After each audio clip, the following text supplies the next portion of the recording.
Okay mga chong, nandito na tayo sa Motor Trade Cubao, EDSA. Sa mga nagtatanong ng location dun sa last video ko, dito yun, nandun pa yung NMAX. Okay, so ayan. So dito yan sa Motor Trade EDSA Cubao, corner P. Tuason.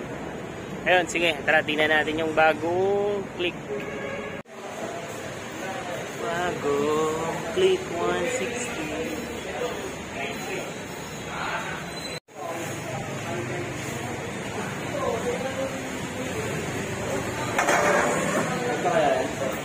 Okay, so yung kulay ng mags niya is kulay brown. Brown yung mags niya. Iba yung design. Tokito. Ano to? Tokiko ang brand ng caliper niya. And tubeless tires. Okay, so yung gulong niya is sa harap federal tire na 180/14. Ayan, ganda. Is kulay brown siya. Ganda ng kulay ng mags. Okay, bronze yung kulay niya, not brown. Ayan. So black niya, yan, nagre-reflect. May yung kaha niya is black to eh. Black na glittered. Ayan. So malaki na yung gulong niya, mas malapad na compare sa dati. Yung fender niya sa harap, nandito na yung tornilyo, hindi na nakakabit sa T-post. Ayan. So, mas pinastic siya lalo. Okay, yung likod naman niya. Ayan. Dito tayo sa likod. Ito. Yung grabber niya, mas pinatulis. May mga tulis na siya. Iba yung angulo niya. Okay? Tapos dito, yung Click 160, may emblem niya is Click 160. Okay? Ayan. Ayan. Footpegs. Ganda. Then, ito yung kanyang airbox. Then, ito yung kanyang crankcase cover. Halos same pa rin ng PCX tsaka ABB. Yan. May side stand switch din siya. Tapos yung shock niya, ang kagandahan nito, mas madaling ma-access. Ayan, mas madali nga siyang ma-access. Mas madaling matanggal. Tapos ang ganda ng shock niya. Ayan. So yung shock niya is ganun pa rin sa dati, pero mas pinaganda. Ayan. Malamang Showa to. Kasi Showa yung ano eh. Ayan. Ayan, ganda ng kulay ng mags niya. Hindi siya double disc brake or dual disc brake. Drum brake pa rin yung dumating dito. Okay? Tulong niya ay 120/70/14 sa likod. Federal din. Ayan, okay? Ito, yung pipe niya is katulad din ng pipe ng Click 160. Ayan. Okay, meron siyang tire hugger. So, maganda to. Dahil kasi hindi na protection sa makina para hindi maputi. Then, yun yung kanyang chassis. So, liquid cooled. So, 160cc. Liquid cooled. Ang tapalodo niya same lang ng Click 150, 125. And, pero iba yung taillight niya. Ang ganda ng taillight niya. Ayan. Suabe, oh. Okay.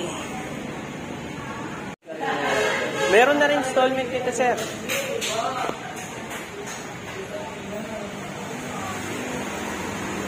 Okay, so itong sa kanyang left pocket ay ayun. Tapos meron siya, okay. So yung kanyang DC socket, so cable na lang din ang kailangan natin.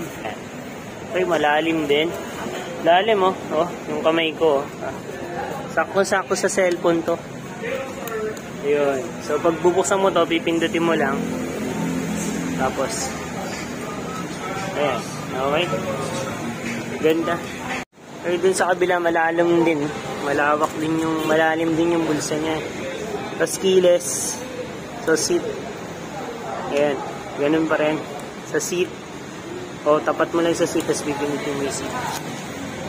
Okay, so pagdating naman dito, kaya halos walang pinagbago yung itsura nung Click 160 dun sa lumang Click 150. Ayan. Okay pa rin yung button. Sana yung issue na madaling pasukin ng tubig, hindi na siguro yung dapat. Okay, na-improve na siguro ni Honda yun. Okay, so dito sa left, high and low, busina, tapos signal light. Doon naman sa kanan, idling stop, mas makatipid, then start button. Ayun. Okay, so this dito, combi brake siya. Okay, combi brake.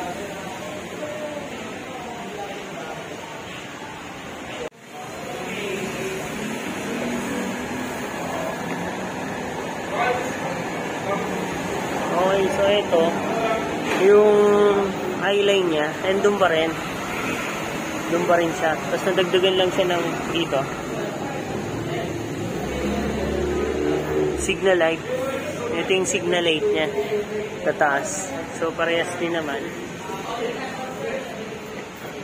So, eyeline. High and low. Ayan. Walang makita yung pa ako. Kasama yung grip. Kasi, nakikita ba ako?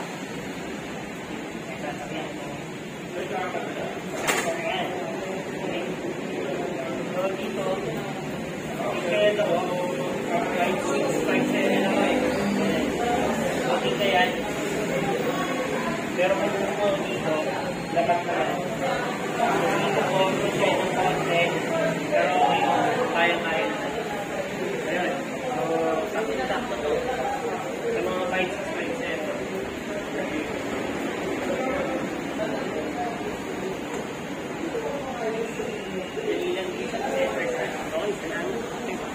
Tuloy tayo sa motor trade Cubao EDSA.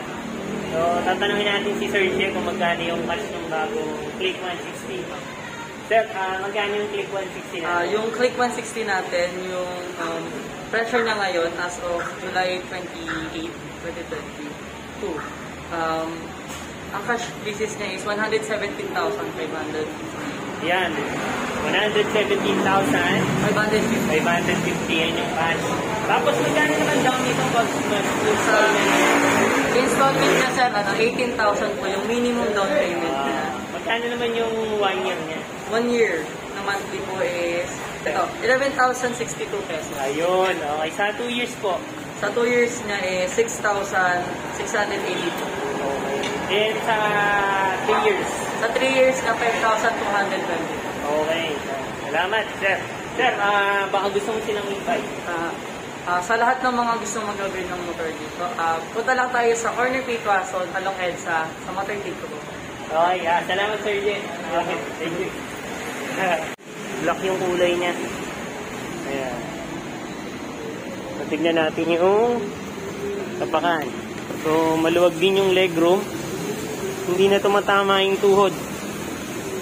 Dati kasi tumatama dun sa unang click, tumatama yung tuhod ko. Ito ngayon, hindi na tumatama. So, ang ganda. Mas pinalaki. Mas pinaluwag nila kasi pinalapad. Hindi na tumatama yung tuhod natin. Okay, so ang ganda. Ang luwag ng legroom. Ayan. Ito yung sa manual. Okay. Ayun. Compartment size, 15 lang din. Ay, ano siya? Ano to?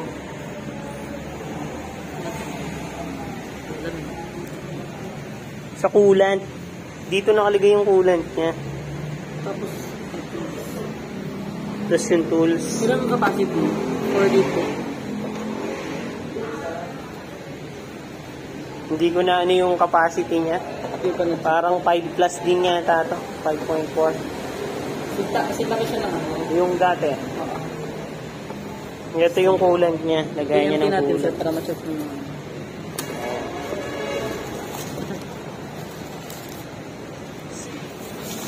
Okay. So, again, nandito na yung lagayan niya ng coolant. Then yung battery niya nandito sa baba. So, sure naman yan. Nakaseal naman yan. Hindi naman yan papasukin ng tubig. Yung click mo, di ba? Hindi na pinapasok yun. Okay, yung side mirror niya yan. Parang side mirror ng PCX saka ADB. Same na din. Okay, thank you. Tapos baterya. GS. So hanggang dyan na lang ang video natin mga chong. Maraming salamat. RS. Ingat kayo lagi.